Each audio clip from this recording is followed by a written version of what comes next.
नमस्कार दर्शकों, कानून की बात कार्यक्रम में आप सभी का बहुत बहुत स्वागत है। दर्शकों, ये तो हम सभी जानते हैं कि हमारे संविधान में जो न्याय व्यवस्था है वो सभी के लिए एक समान है। किसी भी व्यक्ति को किसी भी कारण से, चाहे वो सामाजिक हो, धार्मिक हो या फिर राजनीतिक, न्याय पाने से वंचित नहीं किया जा सकता। कभी कभी लेकिन ऐसा होता है कि जो लोग हैं वो कोर्ट जाने से हिचकिचाते हैं, लेकिन हर व्यक्ति के लिए न्याय पाना एक नैतिक अधिकार है। तो कानूनी सहायता प्राप्त करने के लिए हम कहाँ जाएं, किसका दरवाज़ा खटखटाएं, किससे मदद लें, इन्हीं सभी मुद्दों पर जानकारी देने के लिए आज हमने अपने कार्यक्रम में आमंत्रित किया है अधिवक्ता खुशनाज बानो जी को। खुशनाज जी, आपका हमारे कार्यक्रम में बहुत बहुत स्वागत है। धन्यवाद। खुशनाज जी, जैसा कि कुछ लोग हैं जिन्हें सही मायने में कानून की जानकारी नहीं है, वो चाहते हैं कोर्ट का दरवाज़ा खटखटाना लेकिन जा नहीं पाते, कहीं ना कहीं उन्हें जानकारी नहीं होती है। तो हम आपसे ये जानना चाहते हैं कि ये कानूनी सहायता या फिर लीगल एड जो होता है उसका सही मायने में क्या अर्थ है? इसका अर्थ यही है कि जो लोगों का जो अधिकार है इसके बारे में उन्हें जागरूक करना। अच्छा। अगर आपको पता रहेगा कि आपका क्या क्या हक है, क्या अधिकार है, तो ही आप उसके लिए आप लड़ पाएंगे।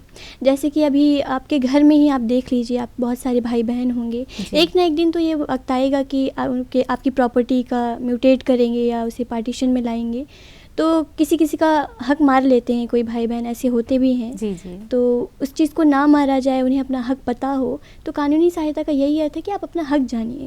अगर आप अपना हक जानेंगे तो ही आप उसके लिए लड़ पाएंगे, और जब आप उसके लिए लड़ेंगे तो ही जो न्यायालय बने हैं, जो कोर्ट रूम्स हैं, जो वकील हैं, जज जो हैं, वो आपको न्याय दिला पाएंगे। अगर आप ही नहीं जाएंगे उठकर अपने हक के लिए, तो वो भी कुछ नहीं कर पाएंगे। कहने का तात्पर्य है कि हमें ये जानना बहुत ज़रूरी है कि कानून ने हमारे लिए क्या क्या तरह की सहायता प्रदान की है। तो ये जो कानूनी सहायता है ये कब लागू किया गया था और इसे लागू करने के पीछे क्या उद्देश्य रहा? जी, सबसे पहले तो इसका जो प्रपोज़ल था वो 1987 में आया था, 1987 में आया था।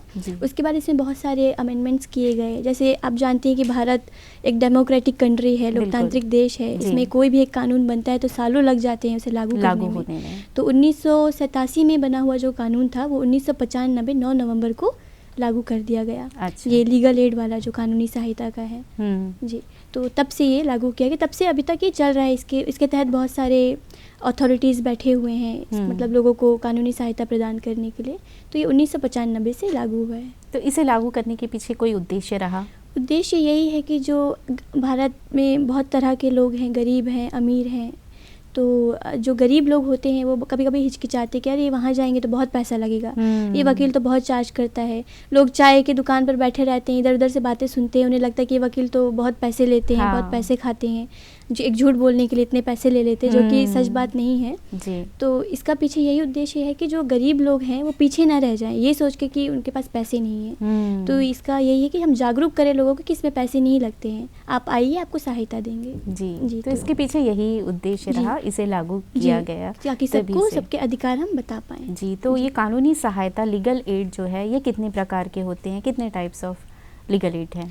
जी, लीगल एड जो कानूनी सहायता है ये 2 तरह के होते हैं। अच्छा। एक आप फ्री में ले सकते हैं, दूसरा आप खुद अपना वकील का चयन करके उन्हें फ़ीस देकर कर सकते हैं। और इसमें हर तरह के केसेस इन्वॉल्व होते हैं, सिविल होते हैं, क्रिमिनल होते हैं, क्वाजी क्रिमिनल होते हैं। अच्छा। सिविल में ये आ जाएगा जैसे आपकी संपत्ति, जो माल हानि का जो होता है आपका, जैसे आपका प्रॉपर्टी कोई ले गया है, प्रॉपर्टी को लेकर लड़ाई है, तो आप सिविल में जाएंगे। अच्छा। जी। और क्रिमिनल में तो मर्डर हो गया, रेप हो गया है, चोरी हो गई है, तो हम क्रिमिनल में जाएंगे।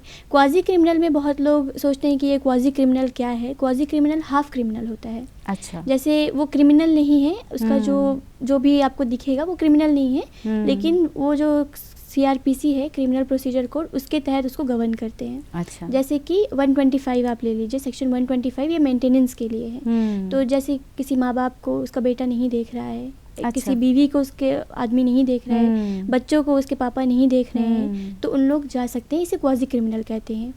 तो ये सब फैमिली कोर्ट में देखा जाता है। तो इस तरह के लीगल एड में आपको बताया जाएगा, जब आप जाएंगे वहाँ पर तो आपको बताएंगे, पहले आपकी सारी जो भी आपको जो परेशानी वो सुनेंगे। हाँ। कि आपको क्या परेशानी, आप बोलेंगे मेरा प्रॉपर्टी का मैटर था, मेरा ये हो गया, मेरा भाई मेरा प्रॉपर्टी लेकर बैठ गए हैं, मुझे ये वापस चाहिए, तो आपको देंगे हाँ ये सिविल मैटर है, आपको वो हिसाब से आपको वकील देंगे, आपको वकील चाहिए तो, नहीं तो बताएंगे आप ये वकील कर लीजिए, वो वकील कर लीजिए। तो इतने प्रकार के होते हैं जी। लेकिन अभी आपने एक बताया कि माँ बाप भी जो है अपने बच्चों से इसके लिए मानहानि का दावा कर सकते हैं, तो क्या ये भी कानून के तहत दिया गया है? जी जी। अच्छा। दिया गया है, इसके लिए बहुत से कानून बने हैं, बहुत सारे केस लॉज है इसके पीछे सुप्रीम कोर्ट के, तो आप जजमेंट भी ले सकते हैं, जो प्रेसिडेंट जो फिक्स्ड होता है आप वो लेकर भी कोर्ट में जा सकते हैं। अच्छा जी।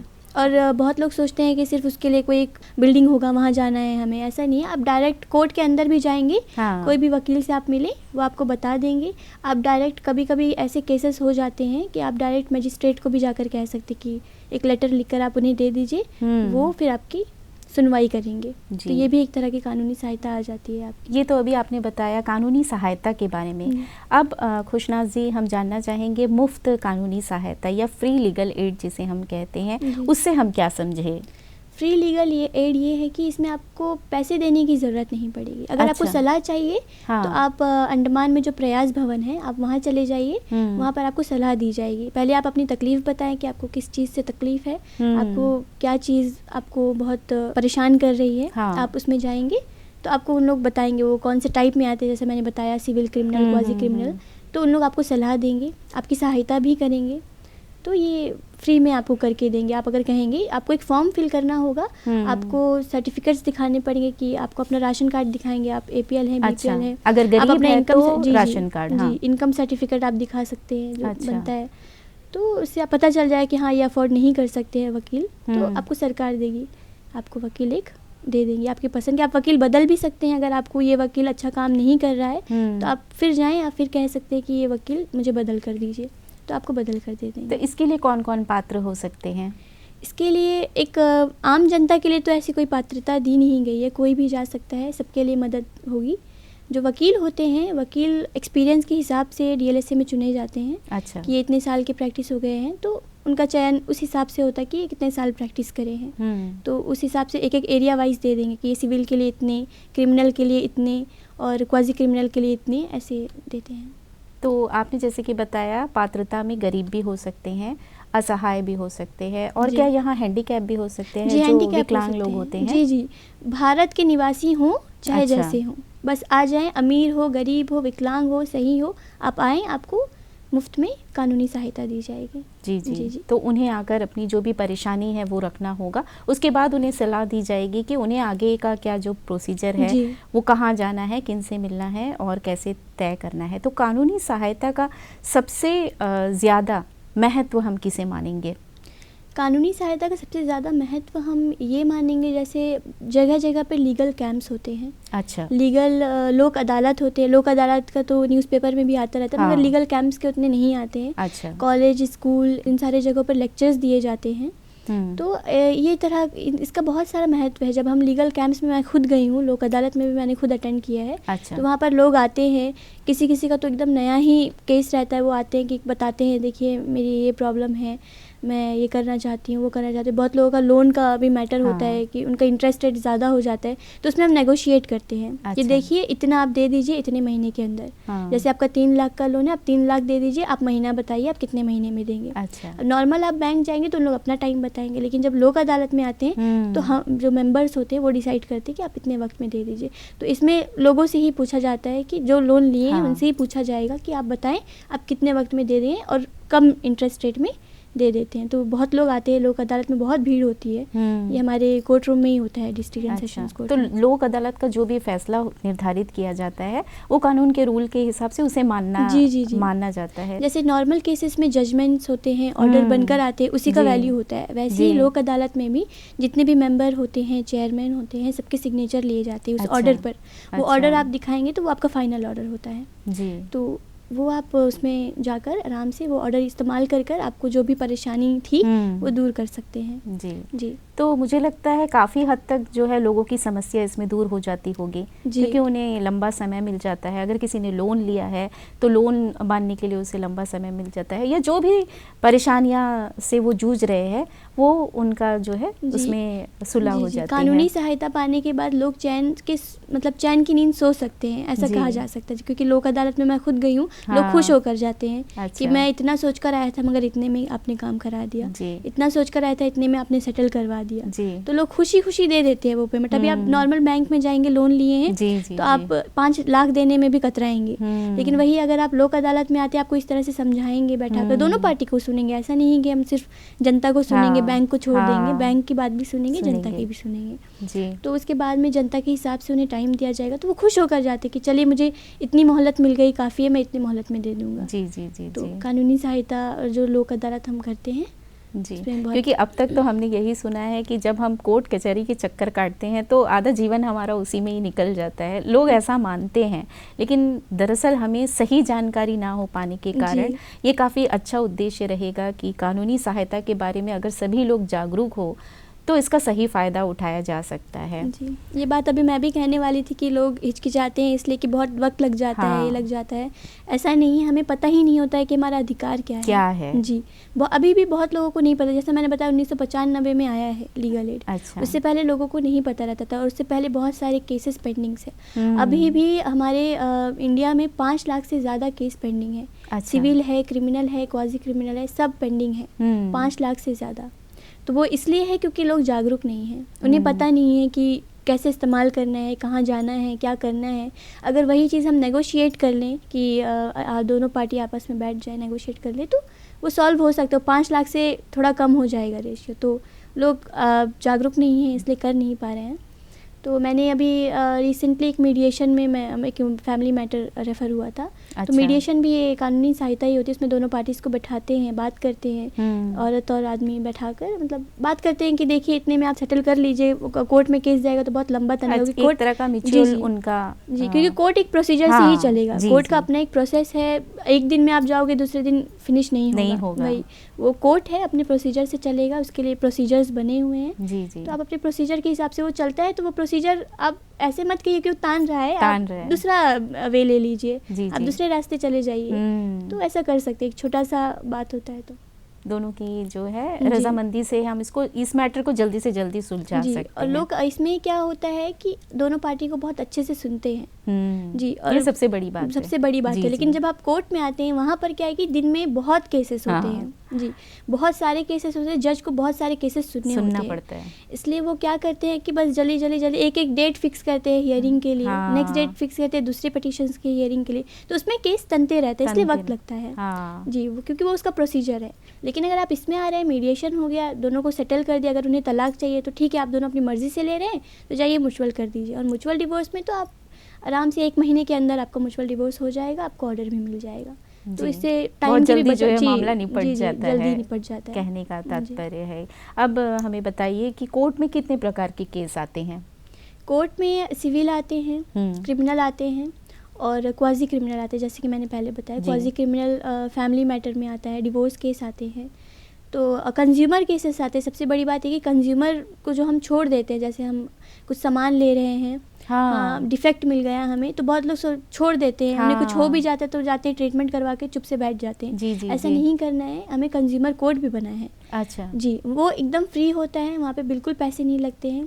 कंज्यूमर केसेस में बिल्कुल पैसे नहीं लगते हैं, बहुत कम से कम पैसे में आपका काम हो जाता है। और कंज्यूमर केसेस आप खुद लड़ सकते हैं। आपको वकील करने की ज़रूरत नहीं, आप खुद स्टैंड ले सकते हैं। अच्छा, और आपको आपका क्लेम भी मिल जाएगा अगर आपको इतने का नुकसान हुआ है। तो बस यही है कि बहुत लोगों को पता नहीं है ये चीज़ कि कंज्यूमर केसेस भी होते हैं, आपको रिफंड मिल सकता है। बहुत लोग चुप बैठ जाते हैं, तो ऐसा नहीं करना है, कंज्यूमर में जाते हैं। कंज्यूमर केस कहने का तात्पर्य है कि जैसे हमने किसी दुकान से सामान ले लिया जी, उसका रेट MRP कुछ और था और उसने हमसे ज़्यादा अमाउंट का ले लिया, या फिर वो जो वैरायटी हमने लिया है या जो खाद्य पदार्थ हमने लिया है वो एक्सपायर्ड हो चुका है उसका डेट। तो ये सभी जो मुद्दे हैं वो मुझे लगता है कंज्यूमर केस के दौरान हम जा सकते हैं, क्योंकि हमारा हेल्थ ही सब कुछ है। बिल्कुल। अगर हम ठीक हैं हाँ। तो ही हम कुछ कर सकते हैं, लेकिन अगर कोई एक चीज़ हमारे हेल्थ को डिफेक्ट कर रहा है तो हम उसके लिए क्यों ना लड़ें। जी। जब हमारे लिए सरकार ने वो बनाया हुआ है, वो बिल्कुल। सारे कानून हैं हमारे देश में, तो हमें उसका जानकारी लेना चाहिए और हमें जाना चाहिए, क्योंकि जब बना है तो उसका यूज़ करना है, तो जी। सबको जाना चाहिए और उसका यूज़ करना चाहिए। तो इलीगल कैंप्स में यही सब बताया जाता है। बहुत अभी यहाँ अंडमान में बहुत चल रहा है, तो बता रहे हैं सबको कि आएँ, आप अपना अधिकार जानकर अपने हक के लिए लड़ाई करिए। जी। वही, उसके लिए ऐसा नहीं मर कटना है, ऐसा नहीं है, आप बोल कर अपना लड़ाई हाँ। करिए, ताकि पता चले कि उन्होंने गलती की है। हाँ। मेन बात है कि गलती का एहसास करें, वरना आज आपको नुकसान हुआ है, कल को किसी और को हो। सबसे बड़ी बात तो यही है कि आपके जरिए जो है आगे चलकर भविष्य में ऐसी घटनाएं दोबारा नहीं घटेगी। अगर आप जागरूक हैं तो आप दूसरों को भी जागरूक कर सकते हैं। इस पे ये भी आता है कि जितना आप अपने अधिकार के बारे में जानेंगे और जितना आप कानून जानेंगे, उतना जो क्राइम रेट है कम होगा। जैसे अभी मुझे पता है कि मैं आपको ऐसे करूंगी तो मुझे 2 साल के लिए जेल हो सकती है। अच्छा, 2 साल के लिए जा सकते हैं मन। अच्छा। लेकिन अगर मुझे नहीं पता तो मैं आपको कर दूंगी, आप भी इग्नोर कर दोगे, मतलब बिना आपके इजाजत के। तो क्राइम रेट बढ़ रहा है, बहुत लोग करेंगे ऐसे। जी, तो बढ़ते रहेगा। तो क्राइम रेट अगर कम करना है तो जानकारी फैलाना बहुत ज़रूरी है। जी। खुशनाज जी, अगर मान लीजिएगा किसी को अपना केस खुद लड़ना हो तो उसके लिए वकील कैसे कर सकते हैं? अगर आपको अपना केस खुद लड़ना है तो एक तो मैंने बताया, आप DLS से जा सकते हैं, डिस्ट्रिक्ट लेवल में आप जा सकते हैं, क्योंकि आपका यहाँ पर जो प्रयास भवन है, अगर आपको खुद लड़ना है तो आप वहाँ चले जाएं। आपको एक फॉर्म वहाँ से इशू करेंगे, आपको वो फिल करना है, उसके साथ वो बताएंगे कि आपको कौन कौन से अटैच डॉक्यूमेंट्स देने हैं। अच्छा जी, डॉक्यूमेंट्स देकर या तो आप खुद अपना केस लड़ें या आपको वकील करके देंगे।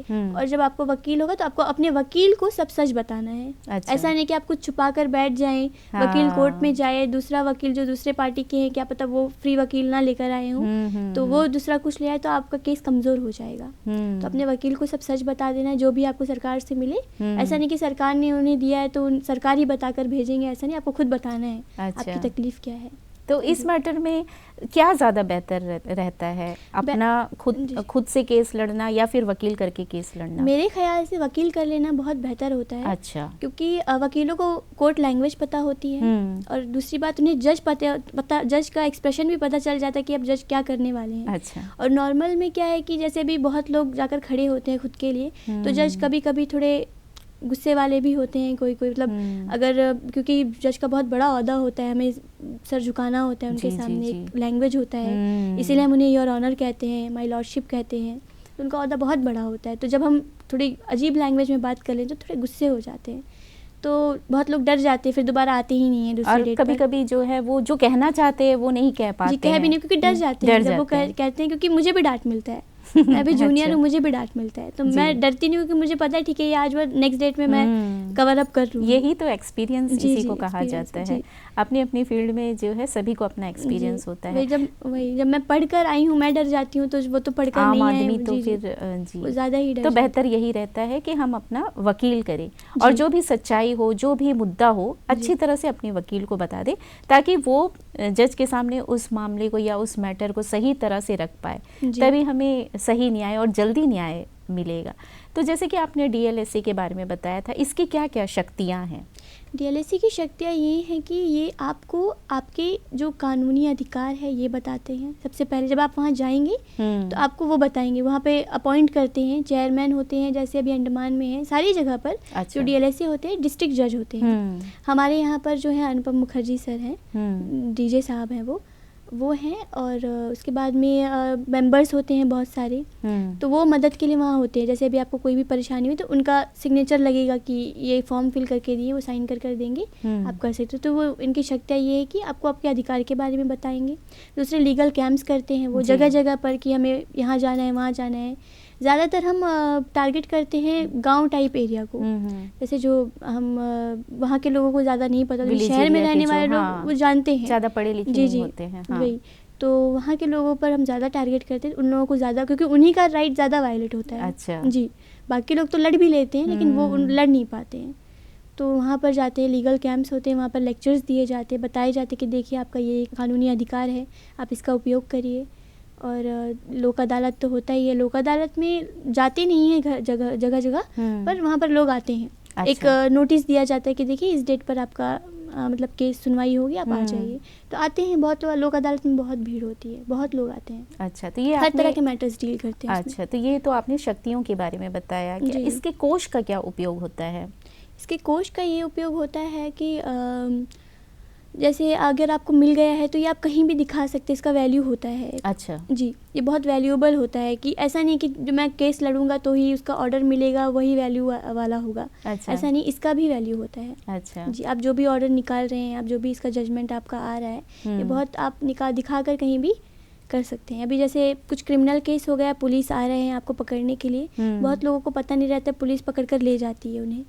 जी, उन्हें पता नहीं रहता कि ये कॉग्निजेबल है कि नॉन कॉग्निजेबल है। कॉग्निजेबल केसेस ये होगा जो नॉन बेलेबल होगा, जिसमें आपको बेल मिलना बहुत मुश्किल है, और नॉन कॉग्निजेबल बेलेबल ऑफेंसेस होते हैं। और नॉन कॉग्निजेबल अगर होगा तो जो पुलिस है उनके पास मजिस्ट्रेट का वो होना चाहिए, ऑर्डर होना चाहिए आपको अरेस्ट करने के लिए। जी, अगर उनके पास ऑर्डर है तो ही वो आपको पकड़ कर जा सकते हैं। अगर वो आपको ऐसी पकड़ कर लेकर जा रहे हैं, एक तो बेइज्जती होती है। हाँ। जी, इंसान डिफेम हो जाता है, बहुत लोग डिप्रेस्ड हो जाते हैं कि मेरे घर में आज तक पुलिस नहीं आई, पहली दफ़ा मुझे पुलिस पकड़ कर लेकर जाए, तो बहुत मतलब टेंस्ड हो जाते हैं, स्ट्रेसफुल रहता है उन लोगों की ज़िंदगी।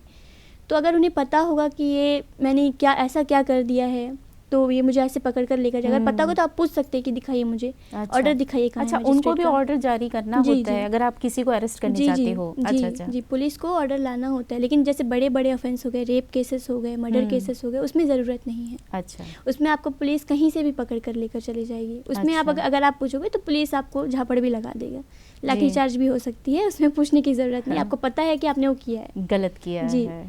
और अगर आपको पता है कि मैंने तो बस एक छोटा सा 354 जैसे हो गया, ऐसे ही तो किया था, तो उसके लिए आपको ऑर्डर, मतलब गलती से अगर किसी से हो गया है, गलती से, तो उसमें उन्हें ऑर्डर की ज़रूरत पड़ेगी।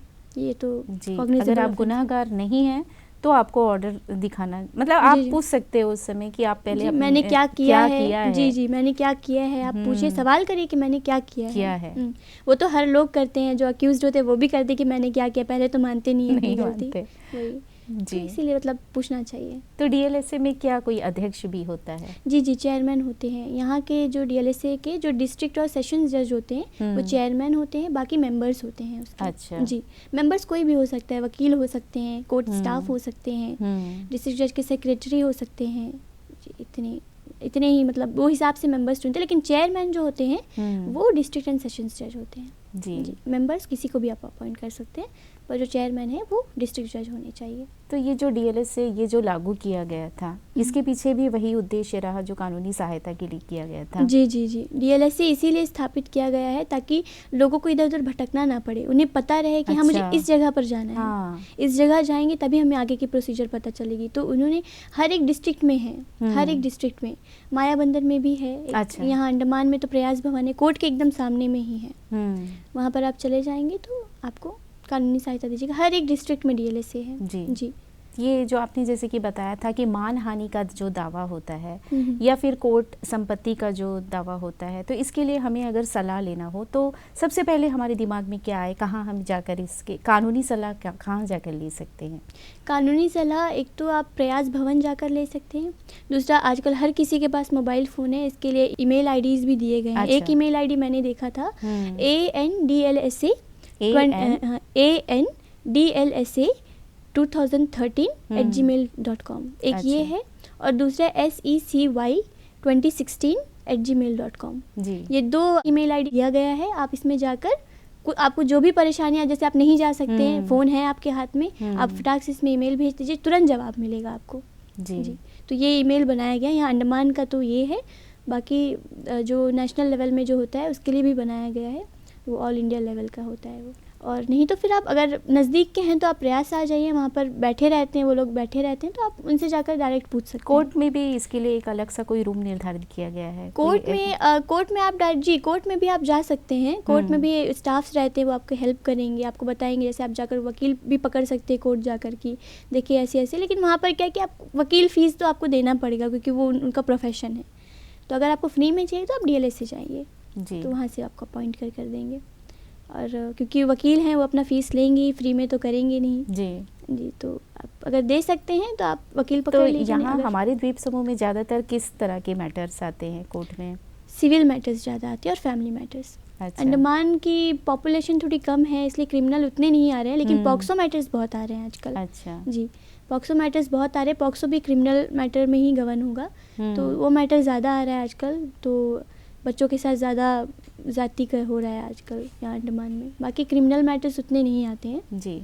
सिविल मैटर्स बहुत है, सबको अपनी संपत्ति को लेकर लड़ाई बहुत है। इंक्रोचमेंट जो ज़मीन था उसको रेगुलराइज करवाने के लिए बहुत सारे मैटर्स पेंडिंग है अभी भी के कोर्ट पे। तो लोग आते हैं, अपने डेट्स लेकर जाते हैं, हो भी रही है सुनवाई, हो भी रही है, चल रही है। हाई कोर्ट में हैं बहुत सारे केसेस। हाई कोर्ट तो यहाँ सिर्फ 2 हफ्ते के लिए आती है, अंडमान में सर्किट बेंच है। तो लोग लड़ रहे हैं अपने हक के लिए, जिन्हें जानकारी है, और जिन्हें नहीं है उन्हें जानकारी फैला रहे हैं हम लोग लीगल एड के थ्रू। जी जी। तो एक वकील होने के नाते आपको जो लोग अभी देख रहे हैं, आप ये कानूनी सहायता के बारे में उन्हें क्या बताना चाहेंगे, क्या मैसेज रहेगा आपका उनके लिए? कानूनी सहायता के लिए मेरा यही एक मैसेज रहेगा कि आप अपने हक को जानिए। आप जब तक अपने हक को नहीं जानेंगे आप उसके लिए लड़ नहीं पाएंगे। जो आपके लिए, जैसे आपका फंडामेंटल राइट कोई वायलेट कर रहा है, आप तुरंत उठकर आए, आप तुरंत कंप्लेंट करें। कंप्लेंट करने के बाद आप DLSA जाएं, आपको वकील मिलेगी अगर आप वकील करना चाहें तो, नहीं तो आप खुद भी जा सकते हैं। बस आप आएँ, अपने हक के लिए लड़ें, यही है कानूनी लीगल एड का जो मकसद है, यही है कि आप अपने हक के बारे में आप जानिए और लड़ें अपने हक के लिए। मेरा यही कहना है कि आप डरिए नहीं, पीछे मत हटिए, डरने की कोई बात नहीं है। इंडिया में जितने भी कानून बने हैं सिर्फ इसके यहीं के नागरिक के लिए है। आप आएँ और अपने हक के लिए लड़ें। जी, आपने जैसे कि हमें शुरुआत में बताया था, हम चाहेंगे कि एक बार फिर से आप हमें उन प्रकार के बारे में बताइए कि कितने प्रकार के कानूनी सहायता हम प्राप्त कर सकते हैं। तो सिविल है, एक क्रिमिनल है, क्वाजी क्रिमिनल है। सिविल में आप अपने प्रॉपर्टी मैटर्स लेकर आ सकते हैं। दूसरा, आप जो भी छोटी मोटी बातें होती हैं भाई बहन में हो जाती, कभी खटक जाते हैं लोग कि नॉर्मल म्यूटेशन हो रहा था मगर नहीं, एक एग्री नहीं करता है, तो उसके लिए हमें कोर्ट आना पड़ता है, दरवाज़ा खटखटाना पड़ता है कि देखिए ये एक एग्री नहीं, इन्हें एग्री करवाइए और सबको बराबर हिस्सा का बाटी करिए। तो और क्रिमिनल में क्या है कि आपको कोई मार दिया है, किसी का मर्डर हो गया है भाई, किसी का बच्चा चला गया है, किसी का आदमी चला गया है, किसी की माँ बाप चले गए हैं, तो आप क्रिमिनल में आ सकते हैं, आप न्याय पा सकते हैं, जस्टिस के लिए आप अपने लिए लड़ सकते हैं। और फैमिली मैटर्स में मियाँ बीवी में खटक गए हैं मामला, साथ नहीं रहना चाहते या साथ मतलब रिश्ता नहीं तोड़ना चाहते पर एक दूसरे से अलग रहना चाहते हैं, तो जुडिशियल सेपरेशन के लिए अप्लाई कर सकते हैं आप। तो फैमिली मैटर्स में इतने होते हैं। फिर बहुत से मतलब डिवोर्स हो जाता है लेकिन आदमी का ऑब्लिगेशन नहीं ख़त्म होता है औरत पर, उसे मेंटेनेंस देना पड़ता है। अच्छा। उसे मेंटेन करना पड़ता है जब तक औरत की दूसरी शादी नहीं हो जाती। अच्छा। औरत अगर कहीं काम पकड़ लिए, अच्छी जॉब में है, तभी भी अगर आदमी चाहता है तो कोर्ट में आकर बता सकता है, देखिए ये काम कर रही है, ये इसकी शादी हो गई है, तो अब मेरा ऑब्लिगेशन हटाइए, अब मैं नहीं दे सकता। लेकिन जब तक औरत नहीं करी आदमी को देना पड़ेगा, भले आदमी ने दूसरी शादी करना होगा। जी। अच्छा, कोर्ट में भले आदमी की दूसरी शादी हो गई हो, लेकिन अगर जब तक औरत कुंवारी है वो उसे देगा, मेंटेन करेगा, देना ही पड़ेगा। तो ये हक भी है एक, आप कोर्ट आएँ और मतलब क्लेम कर सकते हैं अपना जो भी मेंटेनेंस है। खुशनाज जी, बहुत सारे लोग आज भी ऐसे हैं, हिचकिचाते हैं कोर्ट जाने के लिए, अपना मैटर सामने रखने के लिए, तो ऐसे लोगों को आप क्या कहना चाहेंगे?